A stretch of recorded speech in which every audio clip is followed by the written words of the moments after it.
Good evening, everyone. Welcome to a special Twa Auld Heids that were called Right to Reply. As you'll know, you will recognise our combatants here tonight, who are basically all well-known bloggers who were dissed by a well-known MP from Perthshire earlier on in the week. So we have Grouse Beater, well-known essayist, commonly known as the common man's philosopher. Polymath, his friends say that his politics are crap. He splits between various subjects and reviewing films so that we don't have to watch them. Then we've got Barhead Boy. You can take the boy out of Barhead. You can stick him in the shadow of Gaudy Cathedral, surround him with Estelada waving Catalanas, but you still can't take Barhead out of the boy. Then we've got Peter Bell, curmudgeon old reprobate that he is. Seems to have like lost more than his sense of humour when he's been locked in for the last 6 months. Ian Lawson, former SNP fundraiser, which Peter Murrow will probably be on the phone on Tuesday. Author of Years for Scotland, and former honorary councillor of Estonia. And last but not least, Jason McCann, aka Jeggett, former man of the cloth, turned journalist and blogger. Jeggett's broken off eggs in the political debate to make a rather large omelette, and which could get him into the Guinness Book of Records if he hadn't drunk all the Guinness. So welcome to the show, guys. The floor's yours. Was just you are welcome to it, and we're looking forward to hear what you've got to say. Thank you. Gentlemen, just welcome from me. As you know, in the pre-discussion before we started recording, we tried to produce an idea that would allow everyone to have their say on whatever subject they wanted, and then open it up for major discussion. This is your platform. It's your right to reply on your own behalf, and I believe perhaps on behalf of an awful lot of people in Scotland who are frustrated at what's going on. But Jason, over to you first, as we talked earlier. Over to me. My job to ask the first question, is it? It is indeed, my friend. Well, I personally, I was most interested in this accusation of intolerance. Intolerance has a very specific meaning. You know, I spoke to a solicitor. I said I would seek legal advice, and apparently I don't have a leg to stand on, because intolerance is vague enough to run under the radar of being accused of homophobia, transphobia, anti-Semitism, racism, but yet it's coded enough for, are we allowed to, well, Pete Wishart. It was coded enough for Pete Wishart to call us intolerant, you know, a collective of intolerant people. So that was coded enough for his listeners and his readers to understand that we are all a bunch of raving, I don't know, anti-English racists, whatever they choose to interpret. So yeah, I mean, as per the example, I'd like to offer it to Peter and say, Peter, how do you like being an intolerant blogger a la Pete Wishart? Yeah, I'm quite fine with being intolerant. There are things that are worth being intolerant of. Of course. Obviously, I can't be extremely intolerant because I vote for Pete Wishart every election. So, you know, there's a hell of a lot of tolerance involved in that. But yeah, there are things that you shouldn't be intolerant of. It's like when another accusation is that we're angry. And this is just a way of trying to undermine and devalue somebody else's arguments instead of allowing that this argument comes from reason and from intellect. You say that it's coming from emotion. Well, yeah, well, fine, there's some emotion in my arguments, obviously, but that doesn't alter the fact that there is reason there. And that reason leads me to a certain amount of anger and a certain amount of intolerance. Like I say, there are some things that are worth being intolerant of. And some of the things that are happening in the Yes movement and in the SNP are are things that we shouldn't tolerate.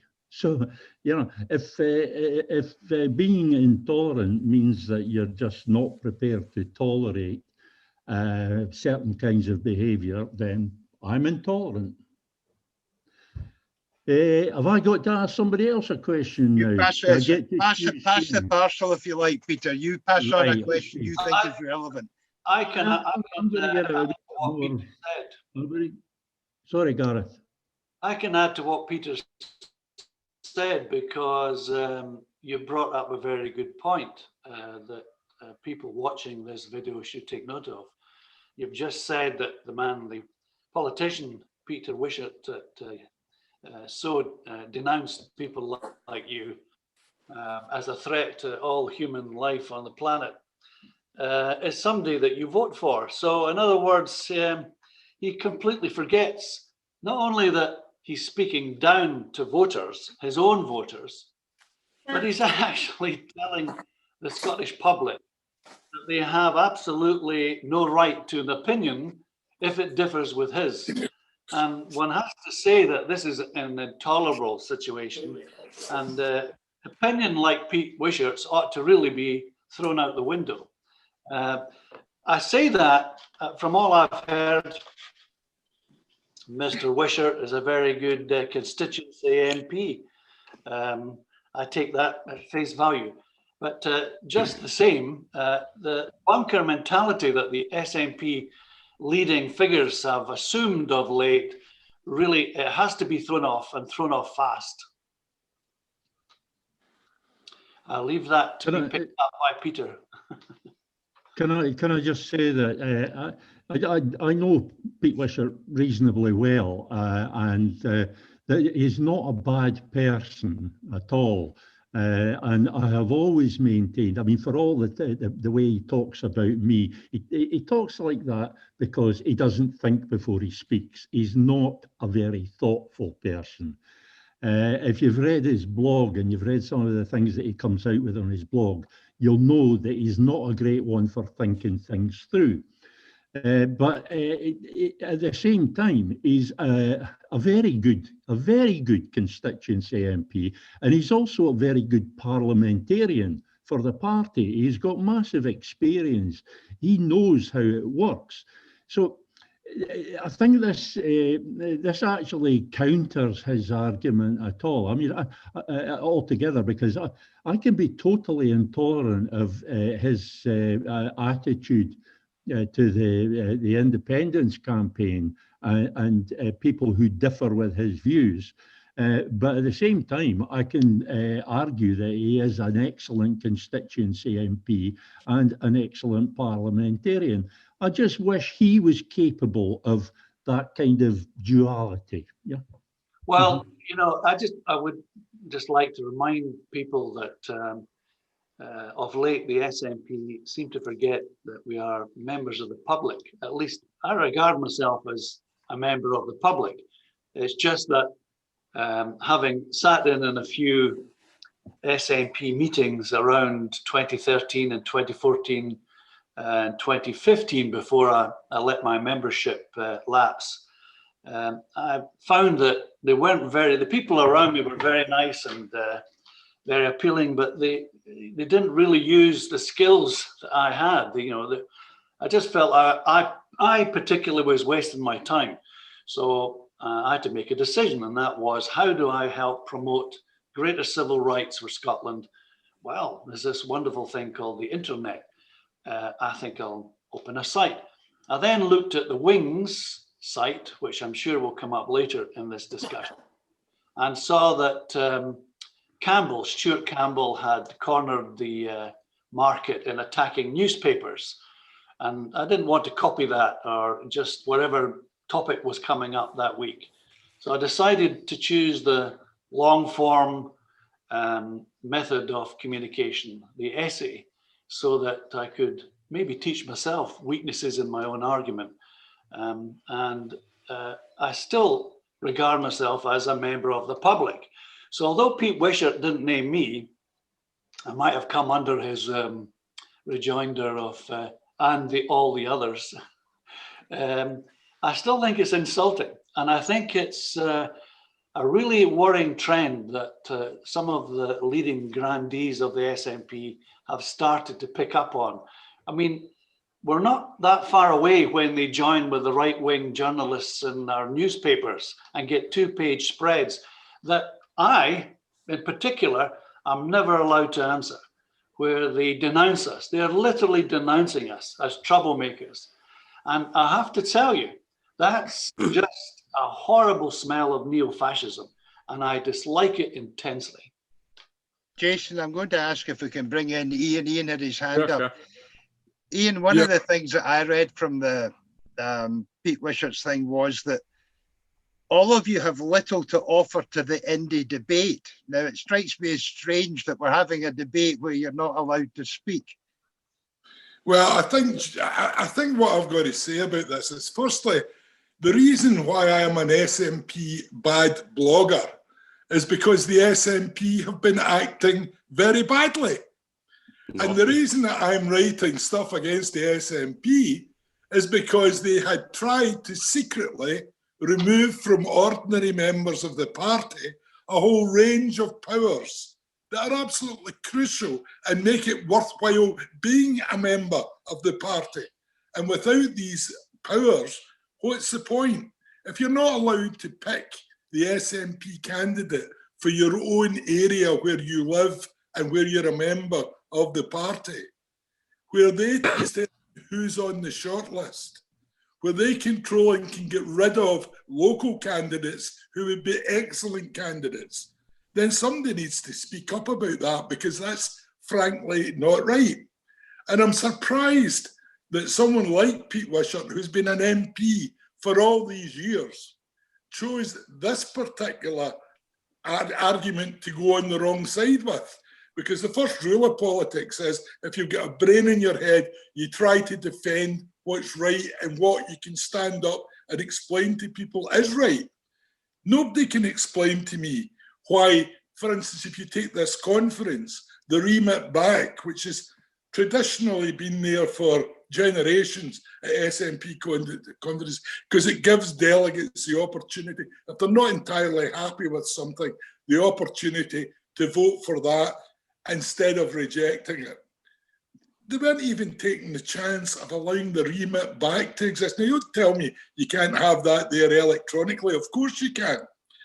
If you look at the conference, and I've got some concerns about the conference, because it started off by saying they had about 3,000 delegates. But I've been watching the voting on these resolutions, these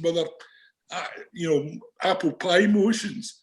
Rarely do the number of delegates voting go any higher than 1,500. So where are this missing 1,500 delegates? Or do they just turn up on voting for the new NEC? Because they're not taking a part in the conference. As far as I can see, there's certainly, I would suggest, hundreds missing. And that's a serious concern. The other thing that I would like to know, and nobody in the SNP seems prepared to tell me, is how many of the delegates at this year's conference are what I would describe as a payroll vote. In other words, MPs, MSPs, employees of these people. I reckon it runs into a great many hundred people. And again, that deeply influences the influence ordinary party members can have on the outcome of a whole range of different matters. So I think there's a lot of questions need to be asked about the basic democracy in the SNP, and that's what I'm doing, because someone needs to do it. Ian, let me bring in the boy from Barhead, if I may. Roddy, oh yeah, my pal. Your next door neighbour. Absolutely. I invited him to lunch until I discovered he lived in Catalonia. I would have come too. I tell you, when I come, I'm choking for some good Scottish fare, I can assure you. I would just like to firstly sort of answer the first question where Pete Wishart saying that I hate the SNP and I'm of no use to the Indy debate. If I hate the SNP so much, I wouldn't be here today talking to you. As apart from anything else, everyone that follows me or knows me knows my other great love and passion is the football. And the beloved Rangers are playing at this moment. And instead of me sitting next door in front of my television, I'm actually here with you, this band of rogues discussing things that are about our nation. And as you point out, I am in Catalonia. I have a very good life here. I don't need to. I mean, I've still got a boat in Scotland. I've still got a house in Scotland. But I could actually do without this. I don't need to do it. I do it because I want to, and because I love my country. I want what's best for it. Now, even in this room, we don't all agree with each other on certain different aspects of how we get there and what we do to get there, and once we get there. But the easy thing to be very popular, and some of our fellow bloggers do it, is to follow the party line, be very sycophantic, and you'll never have any hassle, and you'll get, maybe a column in the National and things like that. You'll maybe get treated differently. It's harder and braver to say, well, I don't think this is right. And that's all I've ever done. I'm not trying to derail independence. It's what I've done all my life. I believe in it passionately. And do I get everything right all the time? Absolutely not. But I'm giving you my honest opinion every time. And that's what I'm doing. If Pete Wishart doesn't like it, or anyone else, I'm sorry. But that's my opinion. That's all it is. Stuart Campbell of Wings once said that he said it to me privately. When I asked him if he was going to publish something that was negative about the SNP, he said, no, I really don't like publishing anything that's anti-SNP anyone. And he didn't do it. And I noticed he didn't do it for a long time. It wasn't until he started to wonder about the integrity of Nicola Sturgeon that he then investigated a bit more, probably got some inside information, and it's his belief, thought that she wasn't playing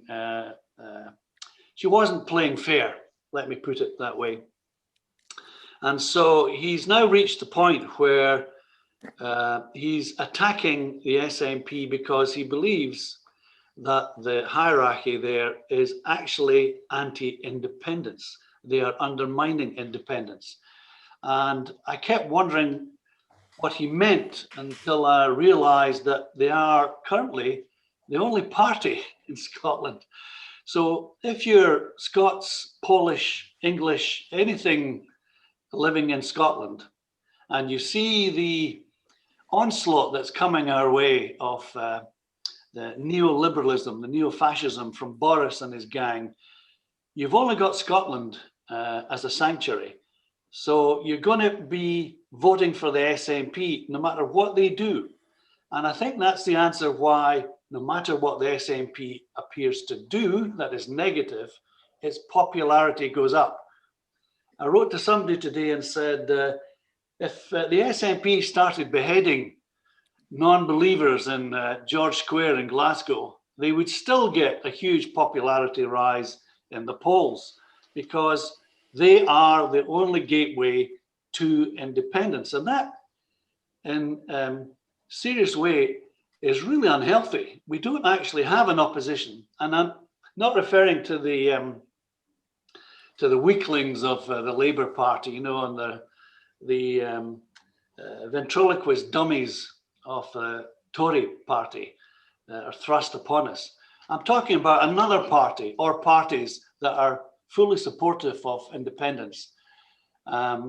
We don't actually have a choice. So, the SNP could come out tomorrow with bringing back hanging. And as today, when some of their resolutions were passed with only 1,200 people, I would be a really worried man that might become the policy of the Scottish government because there isn't that balance there anymore. So I have anxieties, and it reminded me finally why I believe in referenda, because let's say that there was a movement to bring back hanging. There was 2 or 3 grisly murders in Scotland, and it whipped up that kind of mood for vengeance. And an SNP member brought up a bill to bring back hanging. It might be Hamza, for all I know. He might still be there in 10 years' time.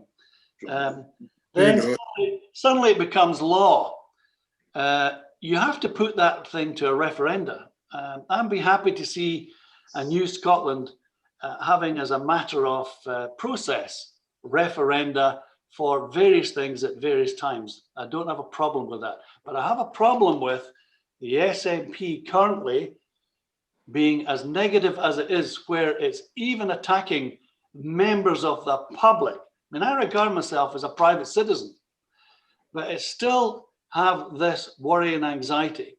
So I'm in agreement with all the gentlemen here that we have every right to stand up and say, something's wrong, we need to fix it. Jason, you're muted at the moment. If I can bring you in. Well, I would love to sort of recap, but starting off from where Peter left off when he was talking about Pete Wishart being a good guy. And just to remind anyone watching and listening that this is not about Pete Wishart being a bad guy or us hating the SNP. I don't think Pete Wishart's a bad guy. I would tend to approach most people who I don't really know with a sense of positive regard. And of course, I don't hate the SNP, but I will be honest, and it's what I owe my readers and anyone else who I have any influence on is some level of my honesty. And my honesty is I do not trust the SNP. That doesn't mean I don't trust it as a party or as a mechanism that it can't improve. It's made up of lots of people, and the fact that these election conferences ongoing shows us that this is a process that will change the party, may change the party, but as it currently stands with the present leadership in its present state, I don't trust it. The reason I don't trust it is because of this anti-democratic, proto-fascist, authoritarian mood that we're experiencing. Anyone who, even in Ireland, people I would come into contact with, even the media here was talking about the hate crime bill. For goodness sake, I mean, this was creeping authoritarianism. Anytime members of the public have any form of disagreement with the party, we even have a word for it, and the independence movement is now well aware. We're almost like the Germans, the Scots have a word, wheesht, that we are not allowed to dissent. Now, dissent, and that, I come from that generation where I understand what blogger really means, that we wear tinfoil hats, we believe in conspiracy theories, we're all a bunch of nutters. But that is not to forget that as members of the public, we have a right to comment. We are the people who will influence votes. We ourselves are voters. And what we see time and again is an effort, for consistent effort from within the SNP to shut us up.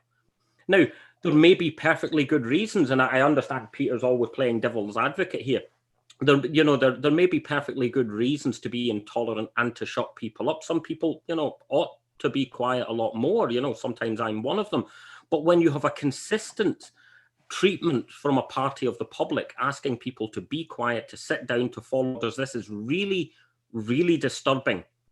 My own experience, goes back further than this. It goes even to Humza Yousaf's treatment of those on the border at the beginning of the COVID-19 outbreak, that we were racists, that these people were racists.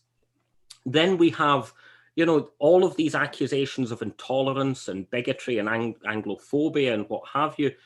And it is always used as a tool of suppression. Any form of dissent is to be suppressed. When I did my last talking tour of Scotland, I was arrested by who I suspect were MI5 after Mary Todd got involved with the Daily Mail, using half-truths and lies about the situation in Ireland with the Good Friday Agreement and Brexit. And I'm seeing this constant use of political personalities, politicians within the SNP to shut us up. And that is, to echo what everyone else is saying here, that is why I am angry. I am sick to my back teeth of the party that, as we've all acknowledged, we have to vote for because there is no alternative, telling us to be quiet. That's not on. Gareth, can I let Peter in first, please? He's been signalling. Carry on. Peter. I come at new people in a rather different way from Jason. I approach people I don't know with distrust and dislike and animosity until they prove their worth otherwise. But we're in danger of overstating things here. All this stuff about the SNP, the hierarchy, the leadership being anti-independence, and some of this stuff about Nazi-like tendencies, fascist-like tendencies, it's kind of overstating things a bit. There's a big underlying question here about who speaks for the party. And there's one or two people who think they speak for the party. Pete Wishart is one of them. Alan Smith is another. They seem to think that they speak for the membership. But it's probably a mistake to personalise this. Usually when I refer to this, I talk about the factions or the tendencies that these two guys have come to represent. And we have to be careful, because we just have to recognise that these are threads of thought within a party which is vast and wide. And they represent particular tendencies within that party. They are not representative of the party as a whole. So the kind of things that we're seeing from and hearing from Messrs. Wishart and Smith are not representative of the party. No more than anything that I say is representative of the party. But the unionist press thinks it's representative. Yeah, the unionist press, Gareth, you know as well as I do, the British media will say what it's going to say, regardless of anything we say. We can't constantly go around looking over our shoulders, worrying about what the British press is going to say. We certainly, the worst kind of censorship, the most insidious kind of censorship is self-censorship, especially the kind of self-censorship that is imposed on you by the likes of the British press, where you're going around all the time worrying about what you can say and what you can't say. No, just speak out, speak up. Well, I've never written anything, any essay derogatory of any member of the SNP. What I have done is written 3 glowing essays on Nicola Sturgeon. In particular, I followed her journey to Ireland, to Dublin, and meeting the parliamentarians there, which was hardly reported in the British press, the Scottish press, let alone the English press. But I usually pick the targets I pick on are the anti-independence MPs. And I've always believed that you have to find a balance somewhere. They can't all be bad, as you say, Pete. So one looks for something they've done, something they've accomplished that's done good for a lot of people. And then you move into the kind of negativity and weaknesses in their argument, and you try and take them apart.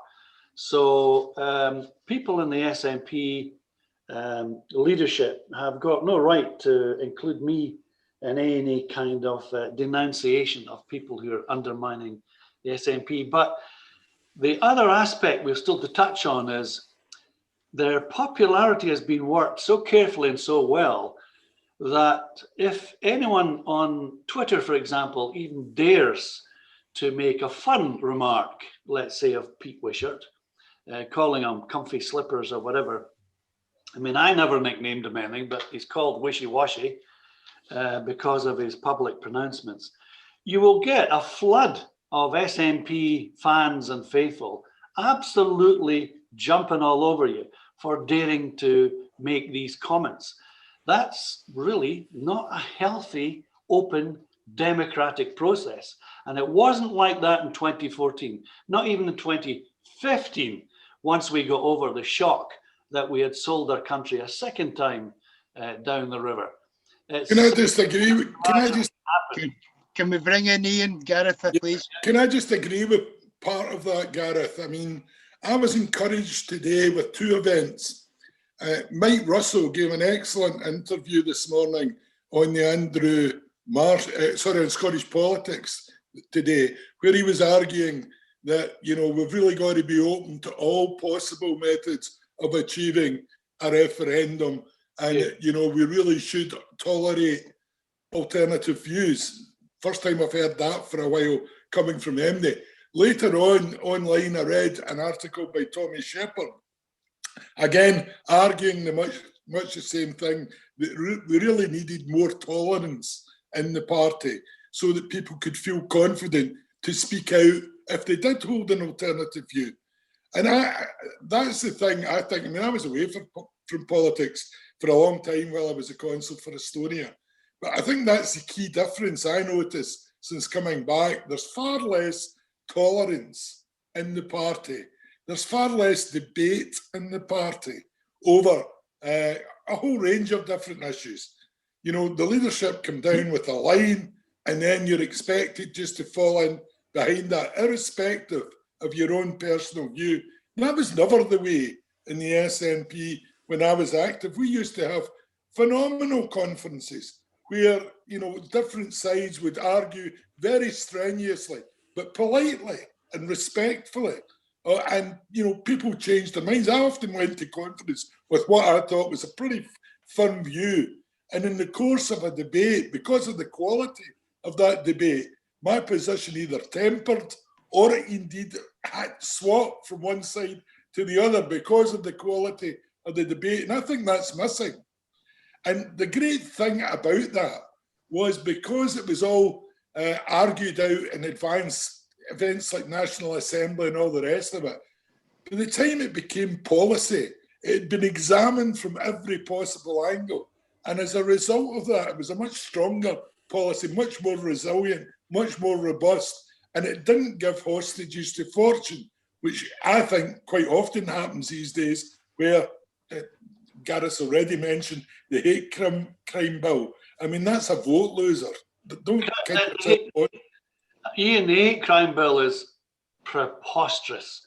Exactly. I have no idea of the intellect who came up with that, but whoever it was really shouldn't be in the position that they hold now. That's what I feel about it. It's so bad and so awful. Yep, I agree entirely with that, Gareth. And I think also, you know, GRA, I mean, I'm sympathetic to some of these arguments, but my goodness, what are we doing using all our time up defending or building a case for that at the same time as ignoring the overwhelming reason the party exists, which is to drive independence forward. All our efforts at this stage should be concentrated in that. I'm not arguing we become a single issue party, because there is some weakness in that, particularly when you're the government of Scotland. But I think we've got to get our priorities in the right order, and I just don't see that at the moment. Can I bring in Roddy before we move on back to you, Peter, if that's okay? Yeah, I'm actually enjoying listening to you guys. There's a lot of things I agree with and some things I don't. But you know, I think in many ways we've become what we despised. We've become they call us tartan Tories. I think we're more like tartan Labour, where we worry more about process and we worry more about factions than we are actually about our core policy. And if you take what's actually us here today, guys, we're here because a member of our party said we hated the party and that we were harmful to the independence movement. And instead of us talking about our core principle and our core goal, we are talking about all sorts of other related matters. And I think the party is doing something similar. So I would love us to get back to what we do best. And yes, we do need policies. You're absolutely right, Ian. But we don't need to get bogged down and put policies before the main event. And the British state has never been weaker. The British state has never been more ready to be pushed over. The door is rotten to the core. The hinges are hanging off.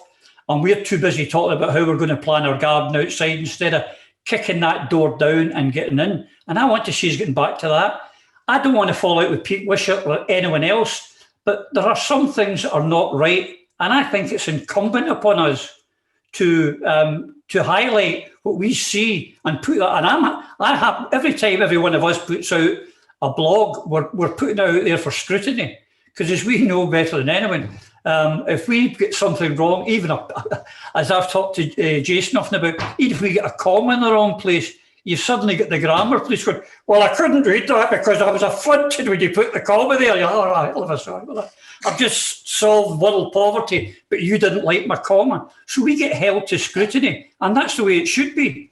I go back to it, and I say it for all of you guys, as I say, we don't all agree on different things, but I know that every one of you, when you write what you write and say what you say, you actually believe it, and you're not doing it to the detriment of our movement. You're doing it to improve our movement and put your tuppence worth in to try and get us to where we all want to go to. And I want to see more open debate, more transparency. And I hope this conference this weekend throws us up an NEC that gets us back to doing what we should be doing, which is attacking the British Unionists and not attacking ourselves. I thought. Can I throw you all a question there? You've got one approach which says Section 30. You've got another approach which says referendum held by the Scottish Parliament.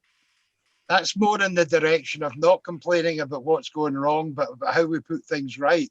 Can I draw you on that? Section 30 or a referendum arranged by the Scottish Parliament without reference to Westminster? Oh, I'd be delighted. Oh, that's what I'll just finish. Somebody else go. I think that we should use it. See, everybody's excited when you say that. There was a moment of silence. We were all being very He did say I was next. Right. I rest my case. I actually wanted to, it's almost like it was scripted, because I was going to pick up on something that Ian said, and then it follows on directly from what Roddy was talking about us being open to scrutiny. I make rules for myself, and one of these rules is that I will never publish anything that I'm not prepared to defend. I sit there and I think about it before I hit that publish button, and I will not publish anything on Twitter or anything else. That's why I have a 3-drink rule. I will not go online on social media, anything, if I've had 3 drinks or more. As soon as I get to 3 drinks, that's it, stop. I'm always open to scrutiny, and I am prepared to defend things. And this is picking up on what Ian said, because he mentioned something about making a case and defending a case. That is precisely what they do not do. And that is precisely why we're getting the kind of reaction that we get from Pete Wishart and Alan Smith. And the people that they have come to represent. Let's not personalise this too much. These two guys, by their own doing, have become synonymous with these trends of thought. They will not defend their position. They state positions. They say, this is the right way. Now coming back to what Mike wanted to talk about, they say, this is the right way of going about it. And that's it. And if you disagree, I'll block you, and I'll go online and I'll call you a troublemaker and intolerant and whatever. The one thing I will not do is defend my position. When Pete Wishart first published all that nonsense about optimal time, I and a great many others asked him a lot of questions about that. Perfectly polite, perfectly sensible, perfectly reasonable questions. He never answered one of them. And rather, if you persisted with the questions, he just blocked you. Whatever platform it was, he just blocked you. Never answered any questions. And he's representative of a large swathe in the party who insist on this, what we for shorthand call the Section 30 route. They insist that that is the right way, while there is another trend of thought in the party which I represent, which says it is absolutely not the right way. The Section 30 process by design cannot lead to a free and fair referendum. It cannot. And the people who say Section 30 is the only way, cannot explain how it will lead to a free and fair referendum. And that is why they get all defensive and start lashing out at the likes of us, because we're asking awkward questions. And hey, if bloggers like us are there for anything at all, it's for asking awkward questions. Go on, Jason, and then Gareth. Well, when we talk about optimal time, I remember this entire discussion. Well, I suppose it's still going on. At the very beginning of the independence debate, as I remember it in 2012, someone who I can't remember made a wonderful allusion to planting trees, that the best time to plant a tree is yesterday. The next best time is today. You know, not, you know, putting this down the road and down the road. And as to this thing about the Section 30, first of all, a Section 30, I was discussing this with Roddy quite recently, a Section 30 order first started as a matter of soft law. It is not a matter of constitutional law, that we wrote it into the paper that gave us the Edinburgh Agreement and gave us the first referenda, or the first referendum. And thereafter, it has become, you know, it has taken on the sort of garb of law.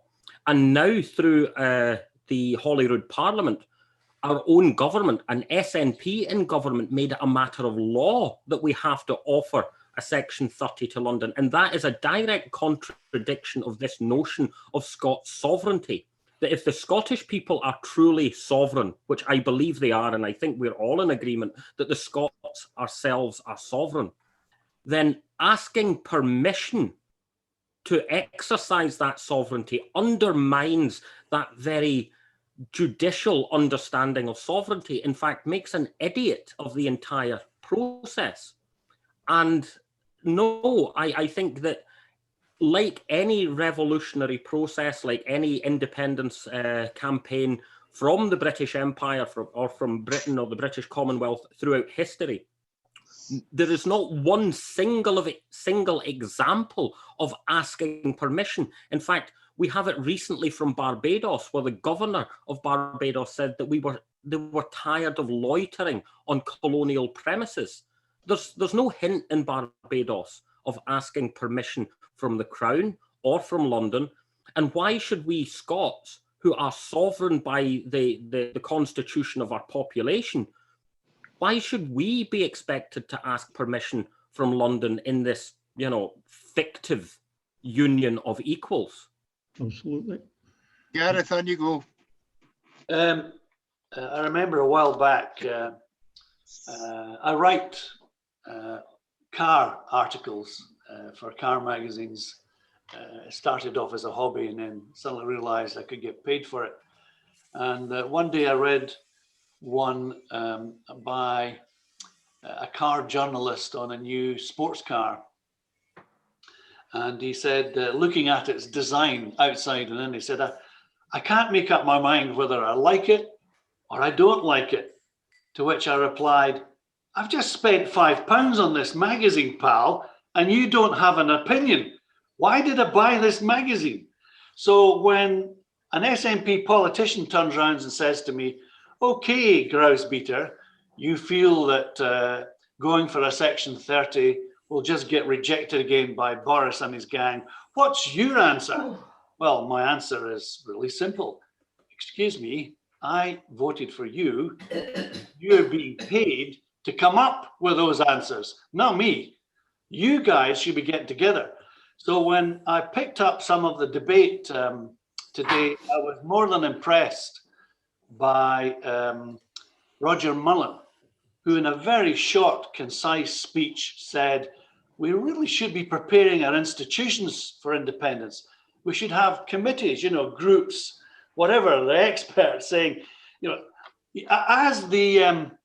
as Whitehall and Westminster are sending out now, here's what happens when we are not a member of the EU starting on the 1st of January. If you're a business, you better do X, Y, and Z now if you've not done it. Well, we seem to be getting to that point now. And I would be saying to our SNP, where's the preparation? Because I have never actually said, I want this date for a referendum. What my consistent argument has been for the past 3 years is, what is the SNP doing to actually convince people of the benefits of full civil and constitutional rights? I can't see it. I see people getting lots of selfies, you know, I see all that kind of thing happening, but I don't actually see, and I haven't managed to find the preparation that is absolutely necessary from a nation absolutely intent on getting independence. It's good money well spent, even if another referendum isn't won. We've done the homework, we've prepared the ground. Just as Jason said, well, if you're going to plant a tree, you better plant it in good ground. You better prepare the earth properly. You better nourish that tree. Well, the SNP are bereft of that. And that has been my whole attack, which of course is immediately misinterpreted by fans of the party who then say, I am demanding a referendum tomorrow and it's too early. Ian, on you go, my friend. Well, I've got to agree with Gareth there again. I mean, I'll speak more about this in my later discussion about Estonia. But one of the great secrets of Estonian independence, and one of the reasons why it's been so immensely successful, is that they were very well prepared. They had an exact plan. They knew the minute they got their independence, here's what we're going to do. And there's a period after independence, which the Estonians describe as the period of extraordinary politics, because the public expect a lot of change and the resistance to that change is at its lowest. So what they did, they introduced machine gun measures and they came in one after the other, and the opposition were still reeling from the first. By the time they'd already implemented about 20, because they were well organised, they knew what they were going to do, and they implemented it. And that, of course, is part of the process of winning an election, winning a referendum, knowing what you're going to do, because you can then argue that in the course of convincing others that this is the route we should go. Now, to get back to the original question, I can see no disadvantage at all in using the constituency vote in May as a referendum on independence. We've got absolutely nothing to lose by doing that. I know people start talking about Catalonia and all the rest, but the difference is, at the moment, all we can talk about is polls. And nobody outside Scotland's got any interest or knowledge in these polls. However, if we use a major election and we win that major election, that's a very different message internationally. We have then got a democratic mandate specifically on independence. And I think that changes the argument. And I don't understand why people are scared to go down that route. I mean, most members that I know think it's a great idea. I absolutely 100% agree. I was going to say some of us don't agree in some things, but I know that certainly Peter, like myself, is totally and always has been opposed to this Section 30. And I have been. I think it's an abomination why we should be asking any other person for permission to do what we, the people, want to do. And I've been advocating for quite some time now that May should be a plebiscite election. And I believe in that for several reasons. One, if we were just to hold some kind of other referendum, then the unions could boycott it and try and let it lose any kind of credibility with the outside world and internally. They won't boycott a Holyrood election. They just can't. It's too much of a risk for them to end up with no representation at Holyrood. It also gets around the legal question, because what can be more legal than the 5 years cycle, which is written in stone, is in our non-written constitution, but is inside the Scotland Act. Now, I'm sure the legal people up and say, well, there's nothing there that says you can do, you can turn that into a plebiscite. Well, we don't know. And I go with what, similarly, what Joanna Cherry was saying, do it, and then let them take us to court.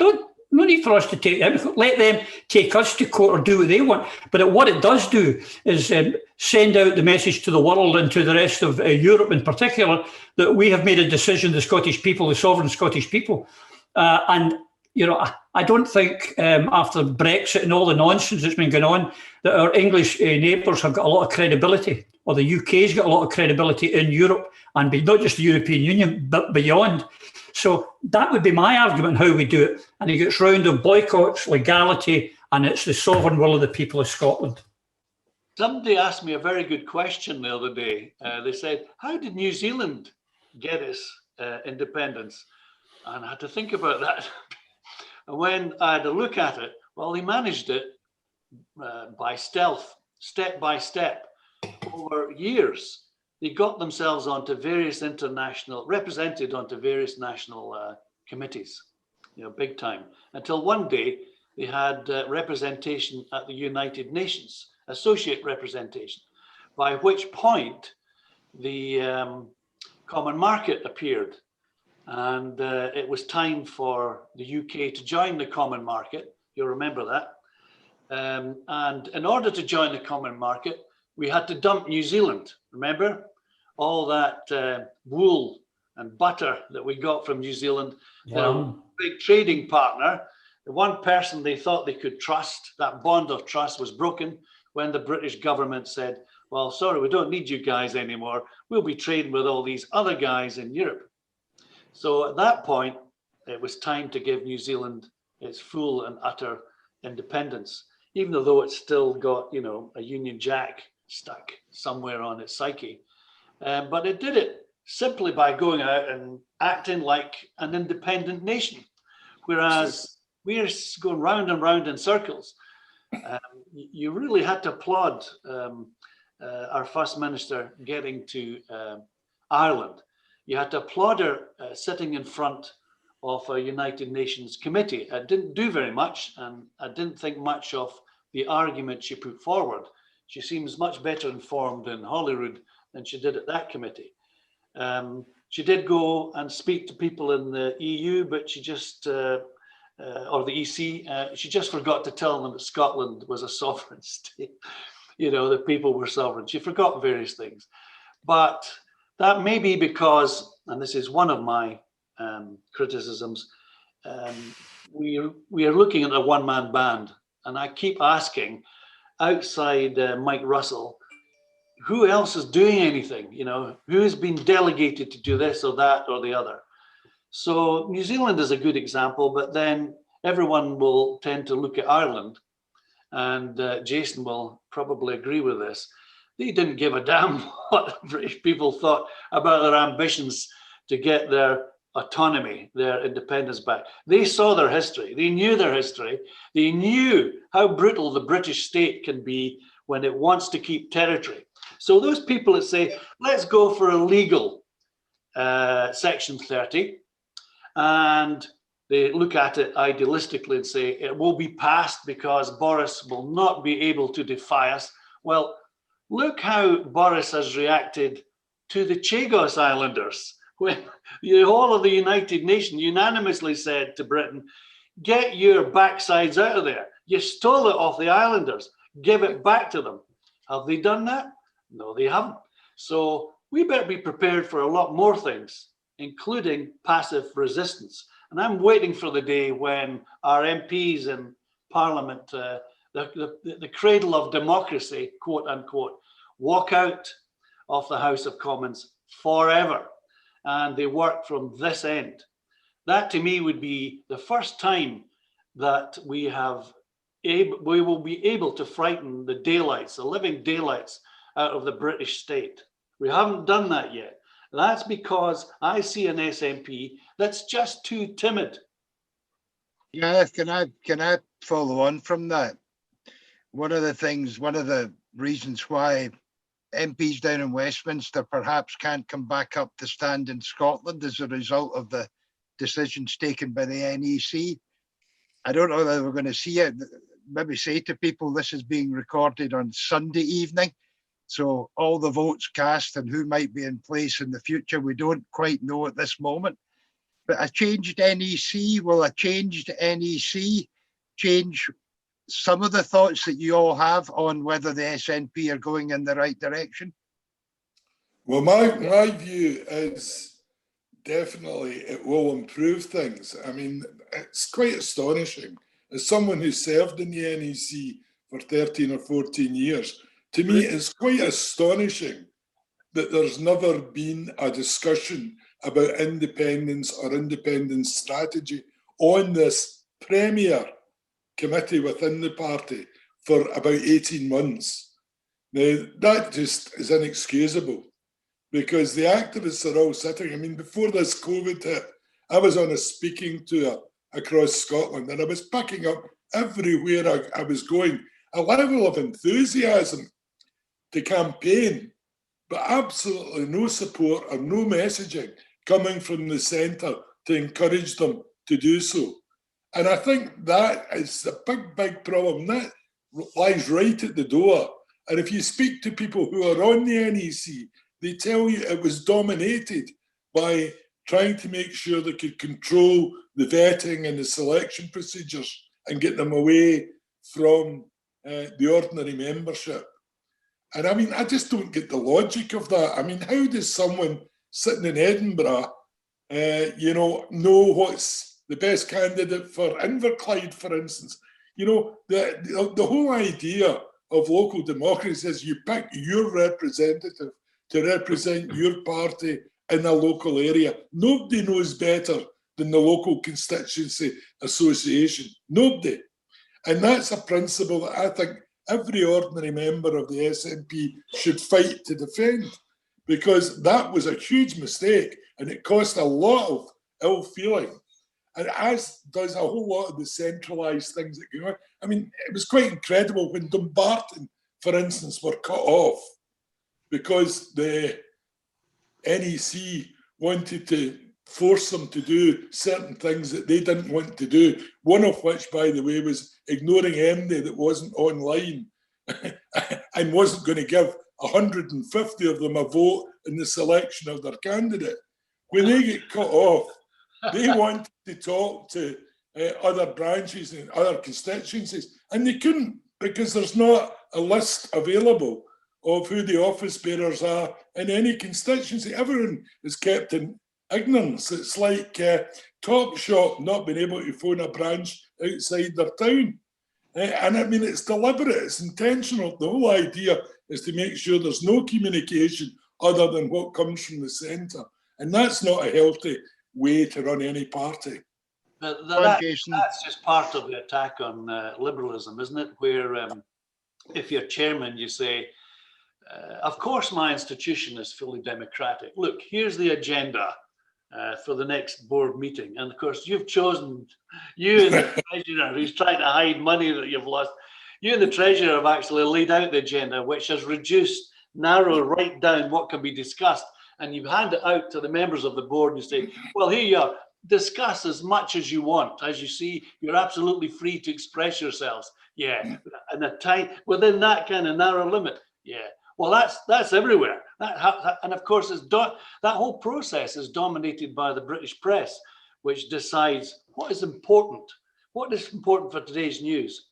And in spite of Tim Davie, the new Director General of the BBC, making one of the changes that I suggested a couple of years ago to the Scottish head of BBC to cut out, to stop their journalists from using Twitter, and exposing their real political views and insulting viewers.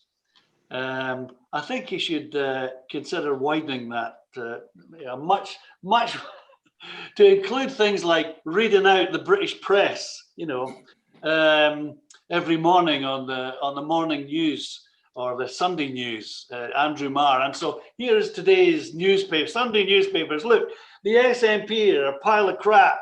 Well, let's have a look at this, Well, who is this guy writing a pile of crap? Who is this? Why am I being forced to read an English newspaper that is determined to keep a piece of territory because it's the colonial power? So there's a whole lot of things in terms of our communication that narrow down severely what we can say and what we can discuss. And you guys probably know as much as I do that for years, it really wasn't the right thing to talk about being in favor of independence. You could actually lose your promotion and sometimes your job. And I saw that happen at the BBC, in BBC Scotland, where I would get, as an executive producer, I would get the annual files on staff.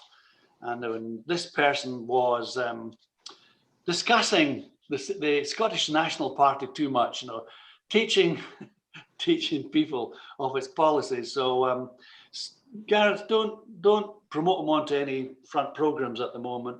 He's got one series that he should be doing. Leave him with that. You know, it's endemic.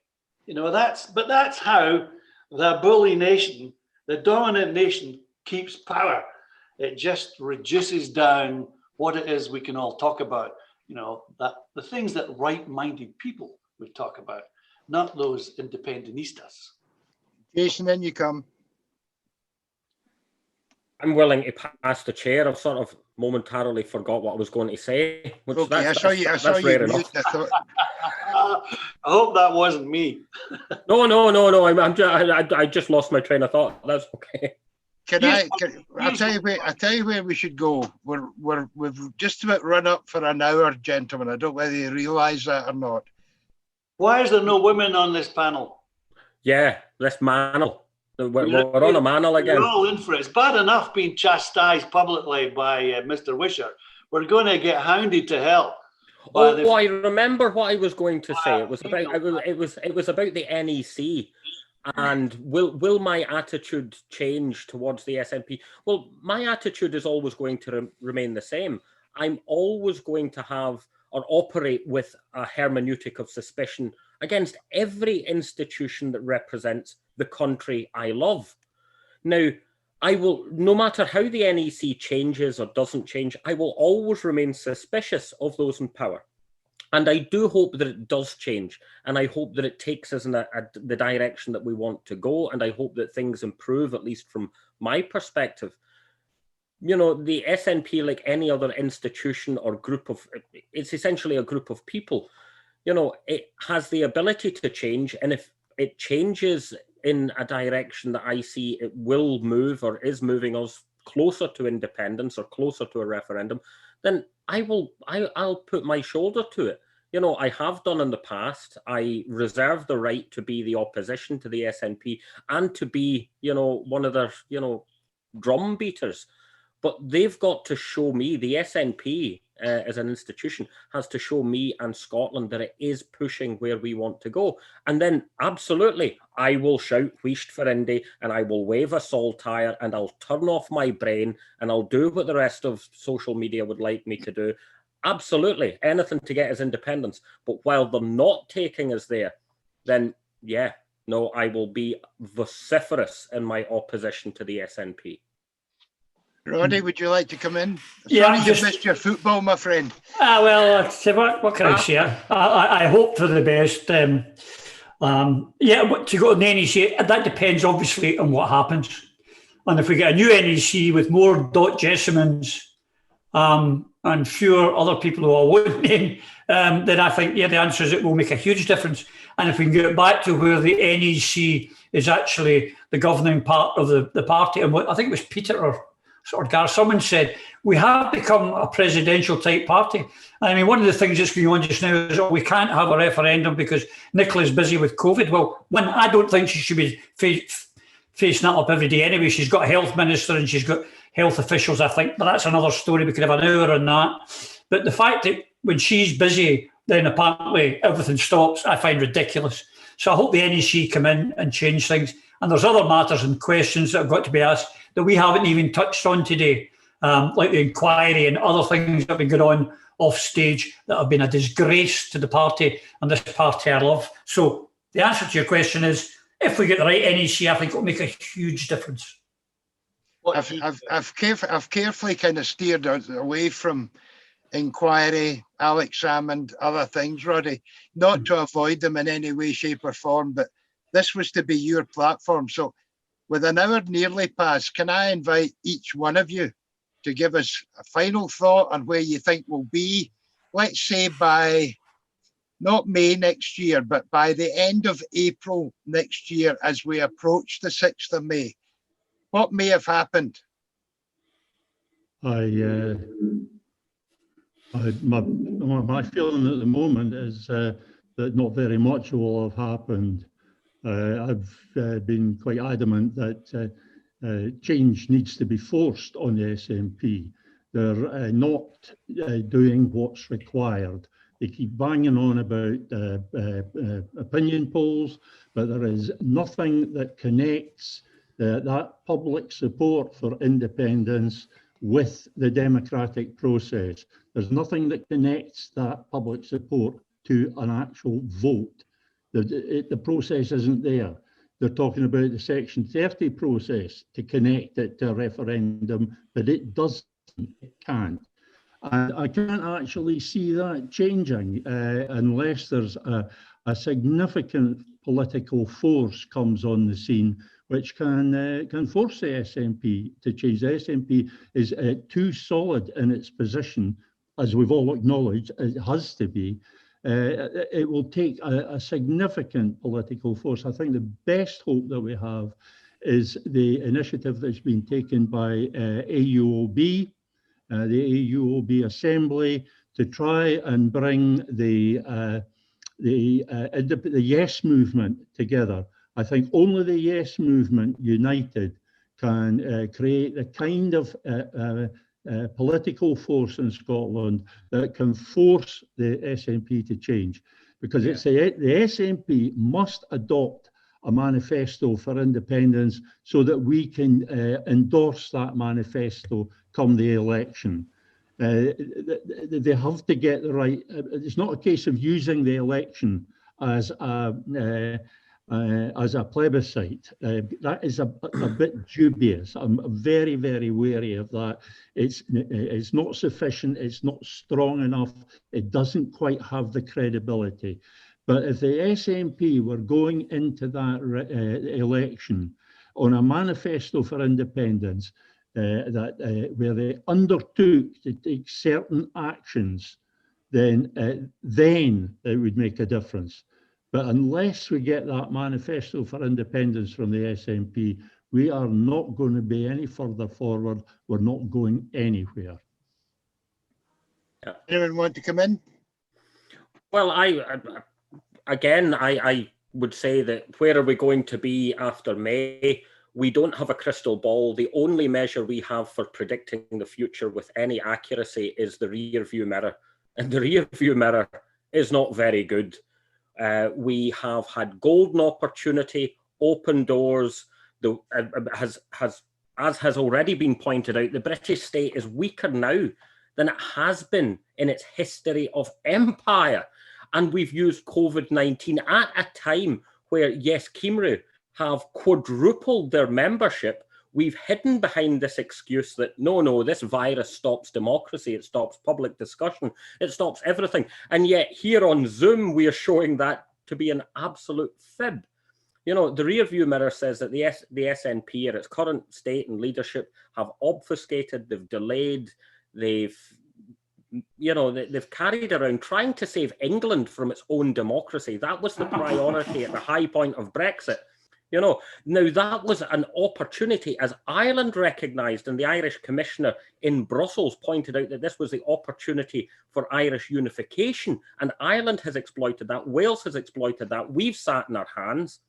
You know, this broken down vehicle has sat there, you know, muttering. So that, you know, I can only say that our rear view mirror, if that's an accurate prediction of the shape of things after May, then we're going to be exactly where we are.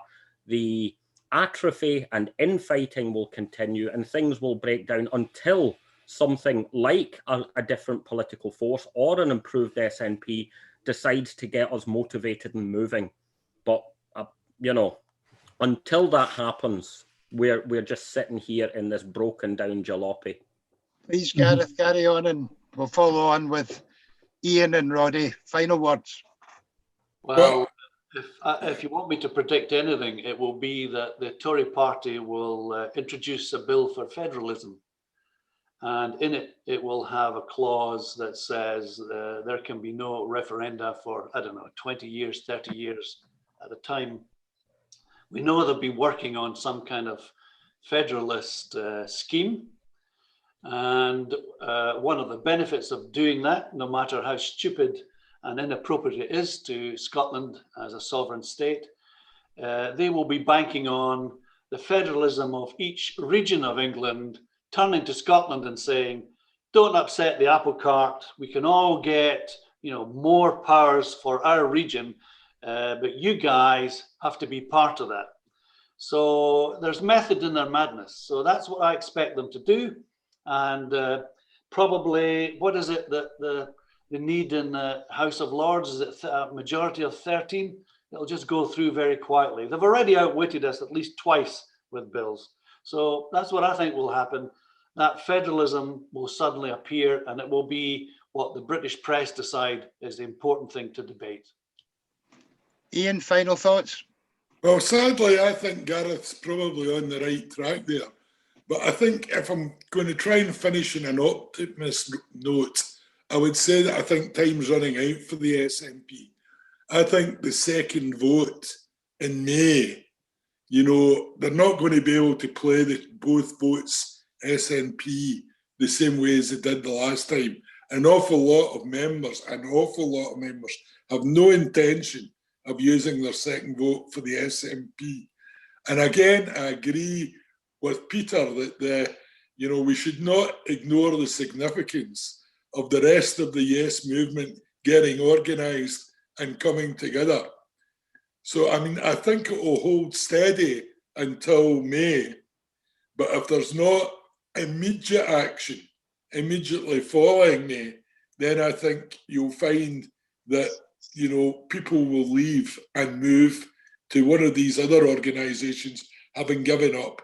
Because, I mean, the only reason a lot of people that are in the SNP are still there today is because there's no choice about where to go, no credible place, and they don't want to damage the chances of independence this side of the May elections.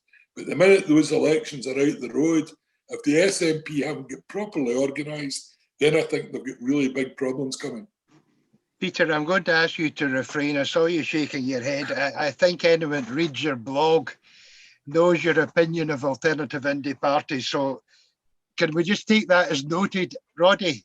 Well, I think, having read, for example, today's article by Alan Smith in the National, where he rubbished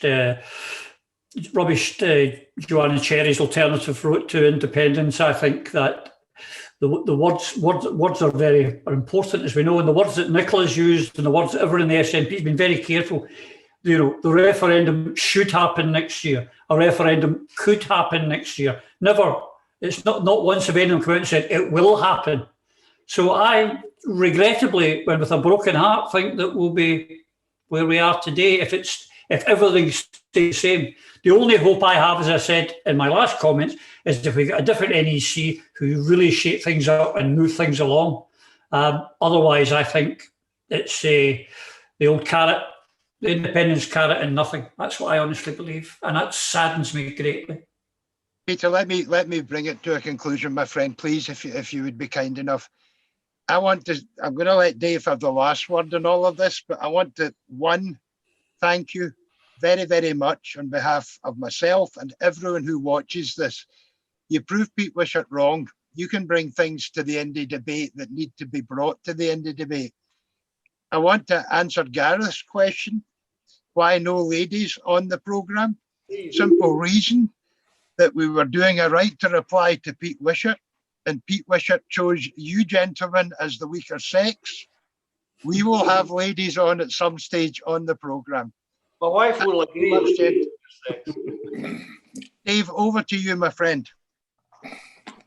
I'd really like to thank you all for coming on at such short notice, guys. I know this all sort of arrived really, really quick yesterday, and getting your time to come out and do this has been much appreciated, especially to have got such a well-read group of guests. And I was expecting there would be more fireworks, but we've actually had a good debate tonight. Probably one that won't be able to get slagged off just as much as certain people might like to. So thanks very much for coming along and giving us the benefit of your expertise. You're welcome. Thanks for having us. Dave should now switch off the recording, or we'll edit anything you want to say. Seriously, everyone, thank you very, very much. I was you. told A to pleasure. come, I was told to come for an interview, but I still haven't got a job out of this. Well, I was going to say about the question of the ladies in the new SNP recording has Very, gone very off. dodgy.